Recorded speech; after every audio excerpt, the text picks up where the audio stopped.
Maintenant, le M23 est enterré parce qu'ils ont dit, hein, nous sommes venus pour que Israël ne soit pas la Constitution. Un, c'est une imbécilité. Deux, c'est une médiocrité. La Constitution, tu peux la toucher quand tu es le président de la République. La même Constitution-là dit que tous les peuples congolais, 100 000 signatures, vous la touchez. La même Constitution dit la moitié de l'Assemblée, ils sont d'accord, vous la touchez. La moitié des sénateurs sont d'accord, vous la touchez.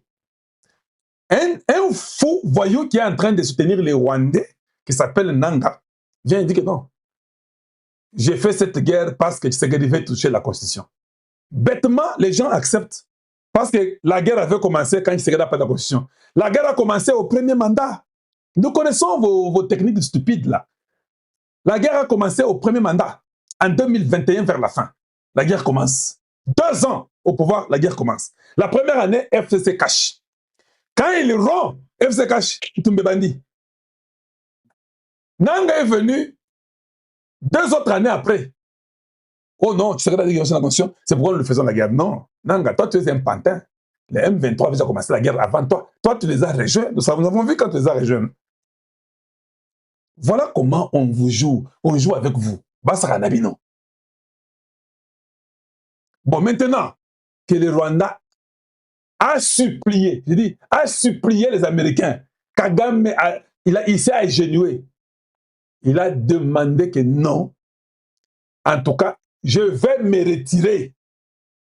Bon, dans leur stratégie, s'ils ont un plan, disons qu'on va se retirer et puis on va les mentir. C'est pourquoi quand les gens disent que non, Ouvira va tomber, vous rêvez. Oh, Maniema va tomber, c'est faux. Ça ne va pas tomber, c'est déjà fini. La guerre est terminée. Ça, vous ne dites pas à Kalonji. Je sais qu'il y a la manipulation. Il y a le buzz que vous avez. Je comprends. Il n'y a pas une guerre qui va venir faire tomber les Maniema. Il n'y en a pas. Oubliez ça. Dites-nous autre chose. Dites-nous que nous avons fait, on a besoin de manger, qu'on nous fasse les champs. Dites-nous ça. Oh non, Vira va tomber. Il faut oublier. Vous ne comprenez pas. Il peut vous comprendre.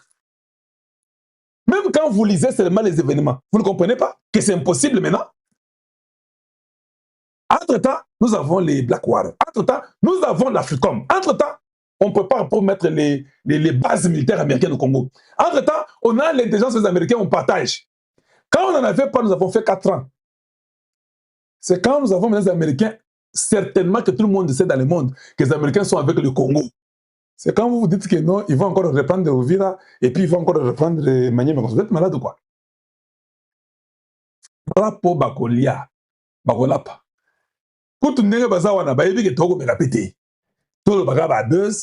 Et je comprends, moi je suis professeur Moulonish.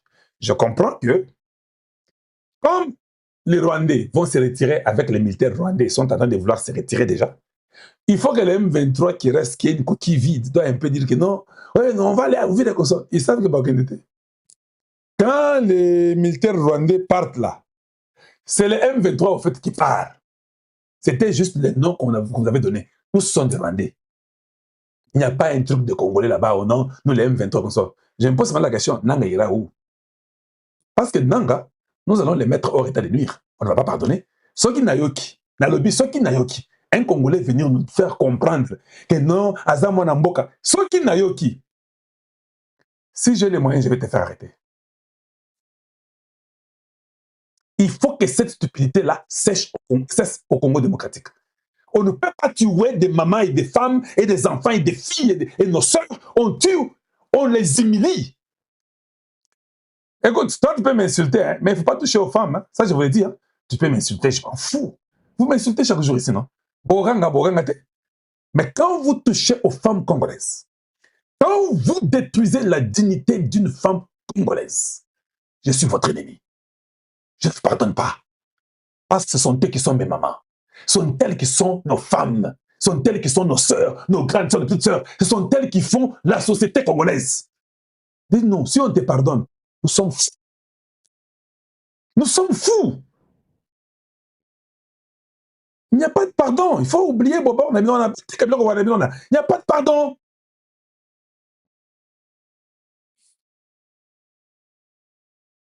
il faut qu'on amène les Congolais à comprendre que non, quand quelqu'un détruit, parce que quand on tue les femmes là, vous voyez, on prend les femmes, on les tue, on les viole, on les déshabille, on les tue en plein air nu. Vous pensez c'est quoi? Est-ce que vous les hommes, vous ne savez pas qu'on est en train de vous humilier, vous? Quand on prend vos femmes, vos mamans, on fait tout ce qu'on fait là. Ça veut dire qu'on est en train de montrer que non, celles qui peuvent vous élever, nous les détruisons, vous n'êtes rien. Toi, tu viendrais me dire que non, on doit pardonner Nanga, Razaka Congolais. Bouzo, on est ici, les lots. Je dis bien, Bouzo, on est ici, là. On ne peut pas vivre dans de telles conditions. Il n'y a pas de... Tu touches à nos femmes, à nos mamans, à nos sœurs. Nous sommes après toi. Vous n'avez jamais compris. C'est comme ça que moi, j'ai été élevé.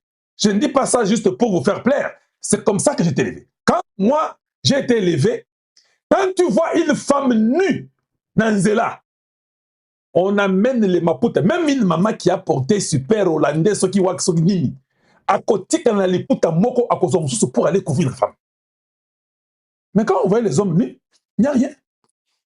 Les gens rient, on laisse, c'est comme ça. Je sais que c'est pas bon aussi, mais c'est ça la culture chez nous. L'homme lui peut être nu, ça va. Femme. Mais maintenant on tue, on humilie, on les utilise comme des instruments, comme les éléments qu'on peut utiliser à la guerre. Et puis après, 4 ans, vous tuez 20 millions, vous venez vous dire que non. Vous savez, hey, il faut maintenant qu'on pense qu'on est au dialogue, vous devez comprendre. Vous êtes fou, quoi. Est-ce que vous avez un cerveau là? Qu'est-ce qui va nous garantir même notre progéniture? Qu'est-ce qui garantit les futurs du Congo? Mais c'est la femme qui nous garantit. Parce que c'est elle qui est la progéniture qui met au monde pour que nous puissions avoir des générations futures. Mais on l'a détruit déjà. Et puis la personne qui détruit vient vous dire que non, nous ici on ira au dialogue. Et puis on a dit oui, causons seulement Togofimingi. On ne causera pas seulement. On va les arrêter eux tous. Et les Rwandais tous vont aller chez eux. Congolais sera arrêté. Celui qui a été dans ces bêtises-là, on arrête. Ils font la prison. Et ils seront mis hors état de nuire. C'est la seule chose qui peut essayer de nous temporiser un peu. Parce que même si on les éliminait, nous ne serons pas seulement tranquilles. Parce que nous sommes 20 millions qui sont morts, non? Et quand le Congo va se remettre sur ses pieds, avec certitude, on attaquera les Rwandais. Il n'y aura pas de pardon. Moi, je ne crois pas au pardon.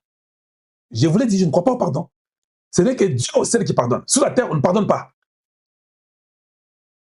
Voilà pourquoi des fois, tu crois qu'il faut qu'on te pardonne. On te pardonne pourquoi? Va au travail, attends pour qu'on te paye. Tu vas pas au travail, attends, on ne te paye pas. Tu as un problème. S'il vous plaît, pouvez-vous aimer quand même la vidéo? Aimez partager. C'est important. C'est ça mon travail. Mon travail, c'est de vous éveiller. Quand aux États-Unis, on dit les départements des finances ou bien des trésors vient de sanctionner, c'est exécutoire à la minute. C'est ça la différence. Toutes les banques, les transactions bancaires, tout et tout est bloqué. Au moins, quand est bloqué, c'est la même chose. Le Rwanda n'a pas pu résister 72 heures. Parce que tout était centré à l'armée rwandaise. C'est elle qui contrôlait tout. Les Américains ont dit, bon, c'est eux qu'on va sanctionner. On sanctionne ceux qui font, qui violent, là, qui vont au Congo, là. On bloque tout. Tout le monde est capable de et puis nous bloquons. Et celui qui va aller vouloir aider, lui aura un problème avec nous. Eh bien, Américain, hein? Comme on dit, tout en Milandas. Les Américains, tout en Milanda. Ça veut dire que s'ils sont sur votre dos là, ils vont se rassurer. Des grands pays comme la Russie, tout ça, l'Iran, ils ont été sanctionnés plusieurs fois. Ils font tout pour un peu vivre. Ils ont des minéraux. En Russie, il y a beaucoup de minéraux. En Iran, ils ont le pétrole. Ils sont bons. Au Venezuela, ils ont le pétrole. Tout ça, c'est bon. Au Rwanda, ils ont quoi? C'est comme ça qu'il faut faire les calculs, non? Ils ont quoi? 72 heures, c'est déjà beaucoup. Oh non, nous allons quitter au Mozambique. Non, vous aidez en Afrique, vous restez là-bas. Oh non, nous on paye même beaucoup plus que l'Union européenne. Nous allons nous retirer alors. Oui, retirez-vous alors. Oh non, vous voilà. Voilà. Voilà. Tous ces gens-là savaient que tu vas échouer. Ils l'ont sous-estimé à un niveau. Non. Non. Non, Dieu est bon. Quand on dit aux intelligents et aux hommes avérés, Dieu cache tout et il donne ça aux petits-enfants. Non, je commence à croire ça. J'ai répété plusieurs fois que Tshisekedi n'a jamais échoué à la guerre. Je n'ai pas de fonction au Congo. Je ne suis ni ministre, ni député, ni conseiller du président. Mais en regardant la nature, parce que la nature ne ment pas, la Bible dit, la nature ne vous enseigne-t-elle pas que ce que vous moni boye, mounya ouye nungu, butugu buiji. Mounya ouye mania, ah, c'est vraiment le soleil. Là, nous sommes peut-être à midi. La nature vous dit tout, non? Quand vous voyez peut-être un arbre fané pendant l'été ou quoi, mais si cet arbre-là va faner pendant l'hiver, l'arbre là est toujours là. C'est juste la sève qui descend parce qu'il faut aller se cacher, c'est l'hiver qui commence. Dans la nature, on vous enseigne tout. Tout ce qu'on fait, on vous enseigne. J'ai dit que non. Qui ce qui dit, n'a jamais arrêté la guerre. Dans leur stratégie, et les politiques canadiens, un autre espion double, agent double, n'ont jamais compris. Regardez les parcours de l'homme. Il n'a jamais échoué une guerre. Partout, dans tout ce qu'il y a eu comme association, il était le président de ça. Ils sont allés aux élections, mais on nous dit que non, Atangate, il n'est pas intelligent et qu'on sort. Comment tu vas les croire ça? Le gars ne fait que réussir. Il devient président.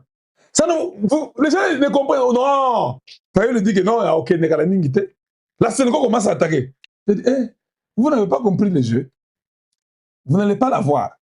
La Sénégal, jusqu'aujourd'hui, zip! Ils ont échoué. Pemba, Bameli Pemba. Kobanda Monseigneur Ambongo, il a parlé les montées. Est-ce que vous l'entendez parler encore? Parce qu'ils sont dans la réunion du 20, demain. Demain, la Sénégal est dans la réunion. Du 20 au 25, leur nom apostolique les a appelés tous. La Sénégal sont convoqués à ça. Ils sont ici à Kinshasa. Tous convoqués. Namoni Bango a Kinshasa. Oui, Namoni Bango. Ils doivent justifier. Le vote, il y avait la tricherie. Ndenge ba opposant rwandais basengi audience bakutana na président de la république elingisi oyo ezali bongo na kati ya Rwanda. Ndenge sikoyo bazali komona ke koto bakangi oyo ezali bongo ba infiltré na bango ebele ba infiltré bakangi bango na CNS bazali kokangama esalaki information ekota te siko kote na biso pe to infiltré na kati ya rébellion naza ko répéter yo ke to infiltré bango na kati ya rébellion. Surtout si vous avez liwa ya Wilingoma. Après comment on a liwa ya Wilingoma, après comment on a liwa ya Akizimana, comment on a liwa ya Akizimana, oya sali patwa ya Paul Kagame, et sali ba M23 bobangi, na kati ya ba M23 etomboki si oya sali bongo Moïse Nyawungabu, atomboki tellement fâché, a fâché paye mon côté, a fâché paye na Asarias Rupewa. Bangonde sikoyo balobi ke basali kokumba sikoyo oyo ezali bongo M23 na minute oyo. Na minute oyo tozoloba après liwa ya Wilingoma. Koto oyo pe tomoni ke Moïse Nyawungabu très fâché, koto oyo pe Azrael Rupewa tellement fâché, balobi ke bango moko bazosimba likambo ya rébellion, mais problème à liboso avant basimba likambo ya rébellion, problème à liboso ezali ke balobi infiltration eza na kati ya M23 makasi. Bango na bango baza kobibangana, bango na bango baza kolinga te ke ndenge nini nakoki kodeplace, ndenge nini nakoki kosignale déplacement na ngai, parce que soki na meki kaka kosignale déplacement na ngai vu que toza na infiltration na kati na biso bakosignale po babatrenga yango esalamaki na ka ya Wilingoma. Wilingoma bayebaki ke ndenge bawazalendo basali koavanse malembe bango bazoyana oyo babengi renfort na parti ya renfort bakoya nango renfort wana bakotinda bango mpo batake bawazalendo apres renfort wana ntango ezotake bawazalendo bango sikoyo bakotikala bakosala image ndenge Willy Ngoma amesala kosala image na ye ya koloba ke bazoloba ke ruba ya récupéré ou bien ruba ya bitumba ezali ngai oyo nasala kati ya ruba ya bitumba eza te toza na kimia makambo to ezoleka ndenge projet ya Willy Ngoma ndenge bandaki koya. Deuxième projet na bango ezalaki kotala lolenge baoyo ezali oyo tobengi baminere oyo bandaki kobima kolongwa na Rubaya kokenda Kigali lolenge minere wana ekomata lolenge minere wana ekokende ifalaki bango moko bamikonzi basala wana.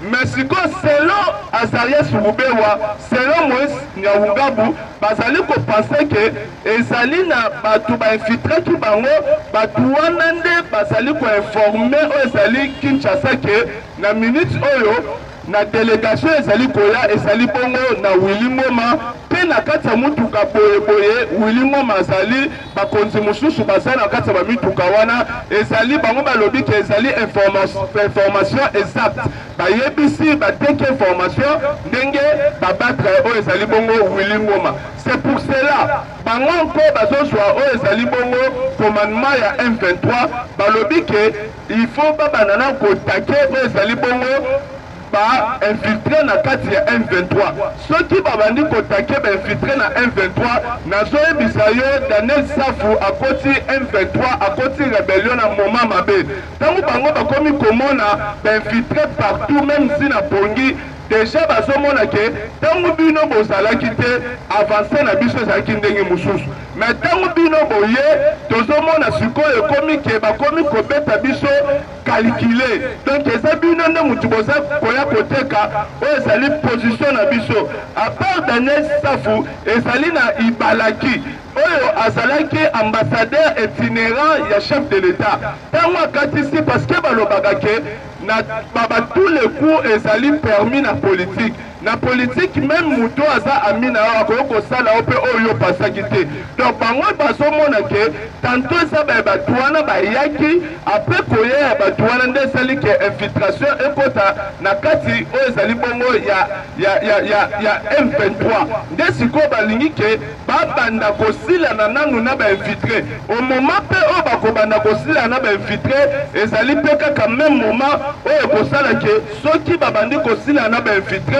ekotia sous désordre po ekoluka bamosusu bamikimela bango na bango. Il faut koyeba mpe lisusu ke mwana mwasi oyo babengaka na nkombo ya Denis Lishoshwa mwana mwasi wana akendaki na Goma apres akei na Kigali mais ntango akomaki kuna Pierrot Luwara alobaki ke mwana mwasi oyo aye awa azali bongo infiltré bondima ye te ye alobi ke naza infiltré te mais preseur ya Pierrot Luwara elekaki mwana mwasi wana azalaki nini aye kozonga poto sikoyo na nyonso tu wana bazotala bateknike wana bazomona ke ezali infiltration makasi na kati ya rébellion. Il faut koyeba ke soki bango moko barebele bakomi na kati bakomi komitala ke baza infiltré ezali déjà suka ya rébellion ezali suka ya kati ya rébellion. Puissance oyo tokomi nango puissance oyo tomati nango ezali puissance wana eutaki na bavoyage ya chef de l'État.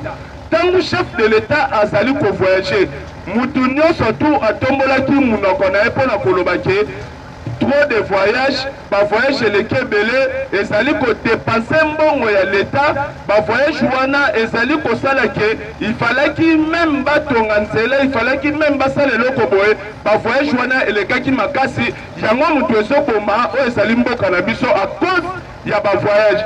Tango président de la République ayokaki yango tango président de la République ayoki yango alobi ke trop c'est trop ekoti trop na kati ya matoi nanga il faut nga moko pena réagir par rapport ya oyo bazoloba par rapport ya bavoyage nanga chaque fois soki président voyager mutu na mutu azwaya na kombo na ye oyo pigeon voyageur oyo akoya boye abandi kokalcule même na bavoyage ya président de la République oyo ndenge voyager awa ekomi na 400 voyage 500 voyage 600 voyage mais président uti kouta France tango azongi awa est-ce que ça na batu bazo calculer sous ba voyage na ye batu wana baza sous te parce que ba moni que ba voyage yango pesi fui ya munene batu bazo lo ba lisusu likambo ba voyage te mais président de la république tango yokaki ke baza kotake ba voyage attaque communicateur lokola nga ranger lokola nga combattant lokola nga mwana ya 10e miri alobi ke na kotika bongo te fona ya pour éclairer peuple congolais par rapport ya makambo bazolo bake voyage na ngande zo sala ke mboka kufa président de la république tango kendaki na kati ya mboka oyo tobengi na loja président de la république ayaki koloba ke eloko ya koboma na kati ya mboka oyo eza te mboka oyo esekufa kala eloko ya koboma eza te tozali wana nde mpona koluka tous les moyens tosekusa mboka oyo ekufa kala toyokomona ke bavoyage wana ezalaki mpona kosekusa pourkui nalobi eloko wana ke bavoyage wana ezalaki mpona kosekusa malgré tobatre Willy Ngoma malgré nyonso tu eleki torekipere mubaya mais Paul Kagame atikali bongo te akei ko solliciter oyo ezali bongo sénateur américain banani ba dévoiler que Paul Kagame akei ko solliciter sénateur américain ezali bongo na kati ya agence moko na kombo ya Wall Street Journal nde mutu e dévoilé makambo Paul Kagame a sololi bongo na sénateur américain a ebisi sénateur américain que ceux qui moyens zali okoki utiliser lobbying nini pona ko empêcher o zali bongo ba sanctions liées na compte ya accord de paix o ba ute ko signer entre tous les trois présidents a sengi siko na yeke ba sanctions na tu bazo koma na ba erreur na tu na to sala ya ko telemela o zali bongo ba américain boyebi ke Paul Kagame pona ko telemela ba américain azo telemela bango à haute voix mais pona sikoyo kokobondela ba-américain ake na nsima na sénateur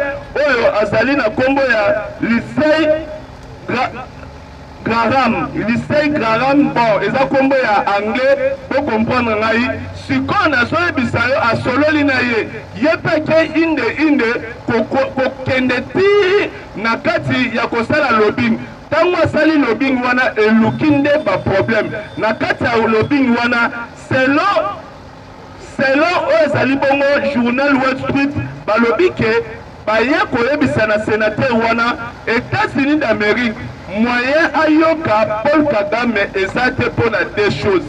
Première chose ezali bongo Paul Kagame azali bongo partenaire fiable ya États-Unis d'Amérique côté ya makambo etali sécurité yango ntango tobandaka makambo ya guerre oyo bato babanda koyebisa biso ke bokosala guerre na Paul Kagame ndenge nini parce que na kati ya Rwanda eza na basi ya ba-américain na kati ya Rwanda oyo eloko ebatelaka Rwanda eza bongo États-Unis d'Amérique donc guerre oyo soki bozosala yango na Rwanda yebake bozali kosala yango directement na États-Unis d'Amérique mais journal Wall Street yango moko ekoyebisa biso ke États-Unis d'Amérique erépondre sénateur ke moyen bayoka eza te parce que azali partenaire ya makasi oyo ezali bongo États-Unis d'Amérique mpona sécurité yango sikoyo na matière ya sécurité ntango États-Unis d'Amérique ayebisi ye ke tika makambo wana ozosala ye aboyi koyoka zo continuer États-Unis azomona yango ezolata FAD c'est comme si en même temps azali kopekisa guerre en même temps ye moko lisusu ye mutu asekerisaka pays wana mpona makambo etali sécurité yango États-Unis na kanda wana alongwaki kwatiki Paul Kagame na eta wana aye kosala na biso bakor ya sécurité awa tomoni Africom eye bakor ya sécurité ndenge na ndenge ya États-Unis d'Amérique tosali tosigne yango Mais États-Unis d'Amérique, au lieu qu'il y ait des soldats pour Babunda, États-Unis d'Amérique, selon le laboratoire américain, balobi que les Congolais basali inaptité, basali la capacité ya kobunda bango moko pe basilisa guerre wana mais ko doté bango nde bauti yango moni na Africom toye ko signer par rapport ya kopesa biso ezali ba outil apa ba outil na kosangisa entre renseignement na biso na ya Africom yango siko moni ke ba doté ezali ba wazalendo ba doté ezali ba ibu ba doté bango omoni travail na biso ekomi to fongoli bitumba na tous les fronts na capacité ya ba outil otoza nango parce que guerre na minute et ça le makande guerre ya matériel et ça la maka guerre ya matériel na sima nango pesengaka il faut osana mbongo yango moni Adolphe Muzitu alobaki na sortie médiatique na eke tobongisi déjà mbongo pona kobunda na Rwanda na makambo etali sécurité RDC soki Rwanda ko sepela amitike la bitumba on a mais soki ko continuer et ça va risque parce que tobongisi mbongo tobongisi ezali avant to soit Rubaya déjà tobongisa kimbongo maintenant tozu Rubaya to kati lokola ba M23 ligne o ezali ko permettre bango robinet de ko permettre bango batekaka ba minerai na biso batekaka ba minerai critique par rapport que ezongiselaka bango mbongo bafinasaka oyo ezali bongo rébellion na minute oyo sikoyo biso nde tokomi na monopole wana tokati mpe monguna oyo ezalaki source na ye oyo bandaki kozwa approvisionnement déjà tokati source toinfiltre lisusu ye bakomi na panique nazoyebi biso ke tokokoma na biso mois de juin te guerre oyo ekosila soki otali États-Unis d'Amérique comment na kititesi ya bananga ya ba rebelle États-Unis d'Amérique déjà avancaka biso na kati ya otobengi ba laboratoire américain basalaka déjà film moko soko koti na ba YouTube okokuta film moko film wana balobelaka makambo ya RDC bitumba ya RDC balobaka bakombo ba Uvira balobaka tous les localités ba Walikali banini balobaka ngo na film wana mais encore ba changeaka kombo soki américain asa likambo alingi a copier ako changer ba kombo po epesa te ke azolobela ba kombo wana propre soki tozongi na film o to bengaka film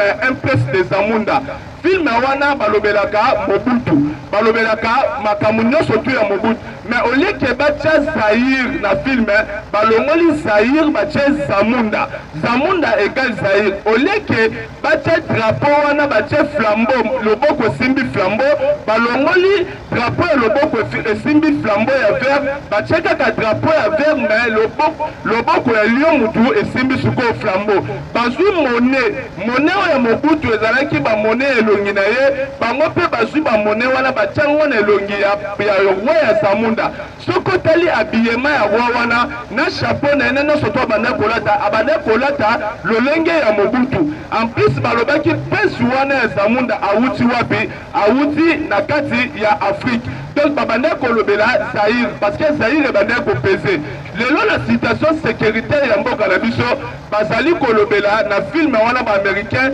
balongola kombo ya nanga na kati ya film wana babengaka ye Benga nazoyebisa yo Benga na kati ya film wana akufa te ke adepose ba arme balanda ye ti babomi ndongo mona Willy Ngoma kende kota na kati ya film wana koma même film américain ya situation ya RDC okomona film wana kobima bakolakisa o ndenge okomona Willy Ngoma même akufi boye okomona ngo déjà elobama na kati ya film wana donc ntango ozomona tetitesi na bango parce que bayebeke bakosala na pesa kokende te yango moni Bitu Keita ntango akendaki na kati ya Goma akutanaki na barebele ayebisi bango ke depuis bokanga esika oyo bana mwa bake classe eza te bato badeplasa bato mwa basala baaktivité eza bien te donc bosali kao il faut bozonga bisika bozalaki bolongwa awa bango bayebise ke soki kolongwa awa tokozonga wapi ye arépond na bango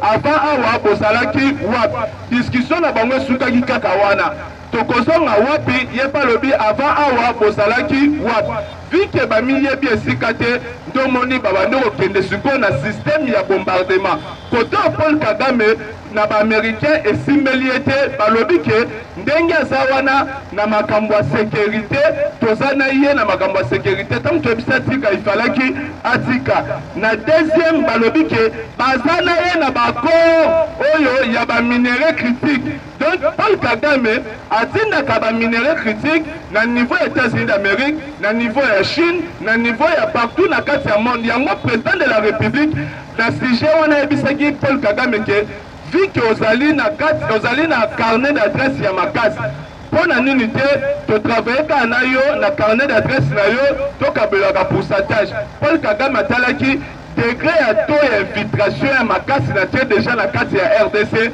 Donc na tina kutu ya ko travailler na te mais il faut olongwane na pouvoir bacha mukonzi mususu. Donc Paul Kagame akomaki ko traiter président na tous les mots. Parmi ba mona ba mokerie ba na ko traiter président, Paul Kagame alobi ke na interview moko asala alobi mutu oyo azalaka patron ya Félix Antoine Tshisekedi na niveau ya Belgique akamwaka kutu alobi mombemi Pixa oyo lelo akoma chef de l'état likambo abokama wana Paul Kagame akoseka. Mais na minute on azoye biso Paul Kagame azali kosala mama na matanga ngoya nani ya mutu oyo o bane ko critiquer mutu omona ki akosala lelo te mais lelo oyo apandi wanda apandi oyo ezali rébellion na système moko okoki ko imaginer même pas. Mais koto pe mwasi ya Willy Ngoma moi c'est Willy Ngoma yeko tweeter alobi ke mobali nanga azana bon moi soda ya peuple a tweeter bongo alobi ke jusque là yazo croire mobali na ye aza toujours na kati na bon moi. Après tweet na ye to moni pe Bertin Bisimu ayeko loba ke après liwe ya Willy Ngoma to moni bombardement ezo continuer mais na kati ya bombardement ezo continuer après liwe ya Willy Ngoma tozomona côté nyonso tout baza ko garder silence na bango. Parmi ba place oyo garder silence ezali bongo oyo tobengi Union africaine azoloba te alobi pe communauté internationale azoloba te atangi quelque ba organisme mosusu ya monde ezoloba te. Tango tobanda koyebisa ba Willy Ngoma, tango tobanda koyebisa ba Colonel Nanga, tango tobanda koyebisa ba Bertin Bisimu ke bopima na kati ya makambo ya guerre oyo tout ça cessez le fait. Toke na bino na dowa na mawa botika bosala résolution 2773 babane koyoka te. Mais lelo siko bakomi kosenga cessez le fait mais etombe ke bamboka nyonso tu ya monde déjà ba condamné Rwanda ba condamna ba agression na bango baza siko na likambo koloba te lolenge ndenge tozali ko bombarder bango moyen ba loba na citation na bango ezo simba même pas moyen ba intervenir na kati ya citation na bango ezali ko simba même pas. Na minute tozoloba biso toza toujours na kati na avance moko ya makasi mais arrivé à président de la République tango ye ezela moi ambiscade moko ya muke eselemela président de la République na ebite soki boyebi yango te mais jeune wana baote ko maîtriser mais na ebite jeune wana il faut bonsoyer à la légèreté parce que soki chef de l'état azo le Ghana chef de l'état comme un honte tous à non sérieux côté wana chef de l'état soki azo le Ghana eloko liboso le Kanaka ezalaka bongo premier montant soki elekani oyo tobengaka éclaireur soki elekani après éclaireur soki elekani okomona oyo elandi oyo elandaka ya DD wana soki ebandi kolanda bamontant wana ekokende soki ekomi kote ya robo roulage ekotelema ekosinale bato bazoya bona bango bazoya boye bostope so bamoni baninga na bango bamontant oyo baza na nsima bangi bakoma pembeni bango balekani baningana mpe bakoremplace bango bazali kotala mouvement de gauche à droite soki bamoni mouvement eza bien bazokontinue kolekana après yango deux types moko ya barapproché ekolekana susu wana après komona oyo ezali koannonce président de la République à la tazoya omoni mpe type moko ekolekana yango moko après biso tobandi koloba ke ye wana omoni badrapeau ezopepa mais chauffeur wana moni ntango kaka président de la République oyo président sikoyo ebandi koya après bamonta après batype wana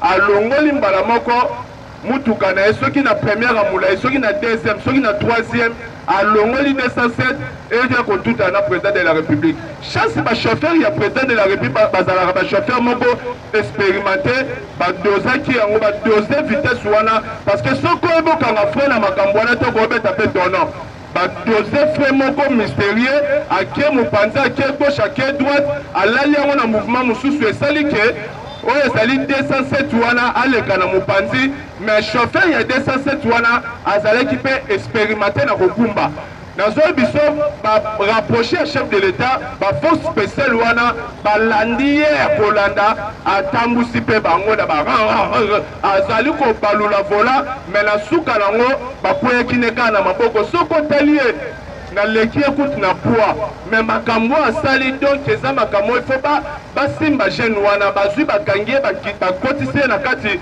ya basuite ya chef de l'état bakendei balandela ye ndenge makambo etali parce que oyebi ke wilingo mazalaki atake bango bamoni na munduki esimbi te na nini esimbi te tolukele te accident ezalaki bongo José Kabeya diama de bakwanga longola ba ange mwana mboka na pesi bino mbote tomibeteli maboko mpona koencourager mwana mboka tokuta